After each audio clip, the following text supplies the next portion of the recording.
This is the WCSO Morning News.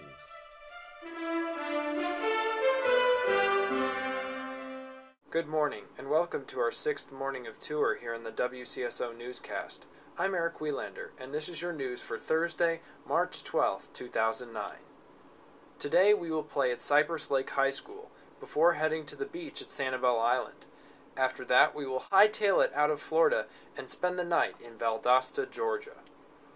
The weather for today in Florida should be sunny with a few afternoon clouds, a high of 83, winds from the southeast at 5 to 10 miles an hour. There's a 30% chance of rain this evening in Valdosta, Georgia, then cloudy overnight with a low of 56, winds from the east at 5 to 10 miles an hour.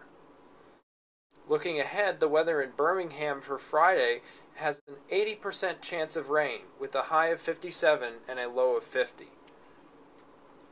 After failing to get a presidential campaign off the ground, comedian and late-night show host Stephen Colbert is trying another bold step for mankind.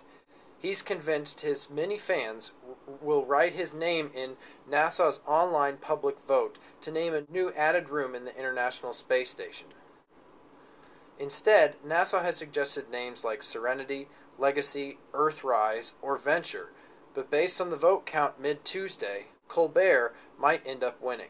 Speaking of the space station, NASA was originally going to launch a Space Shuttle Discovery mission to the space station last night while we were in Florida, but a fuel tank leak has delayed the launch until Sunday at the earliest.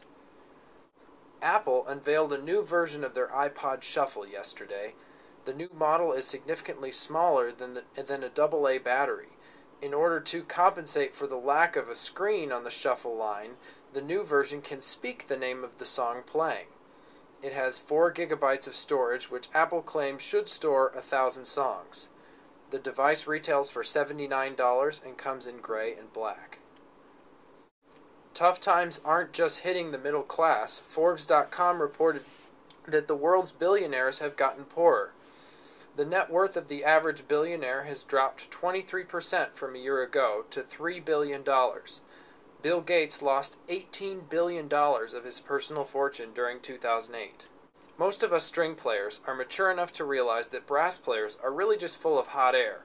But the real question is, which brass player is the biggest airhead? The answer always lies in the breath-holding competition.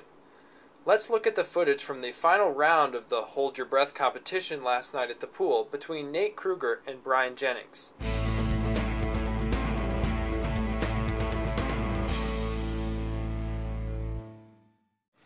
And welcome here to the final round as they go under, both of them. This is the hardest part. They've been through multiple rounds of competition to get this far. And it looks like Brian Jennings has a steady lead here. He's definitely calmer than Nate, but it's very hard to tell right now. This is definitely the mentally testing time for them. They're going through. It's very difficult. We'll see who comes out ahead. It's just very difficult to tell right now. You can just at this point you can just hear your heartbeat inside as you're breathing and trying to not breathe underwater.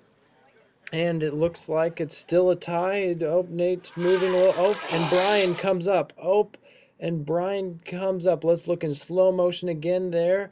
And it looks like Nate Kruger has won the competition. Congratulations. I can hear my heart getting slower. How does it And slower and slower. How does it feel, Nate, to have beaten Brian Jennings? What part of you was in my armpit that whole time? My hand. It was nice and warm. It's the only thing I'm better than him at. Seriously, the only thing. How does it feel to be defeated? Oh, my pride is so wounded. I thought I was a good swimmer.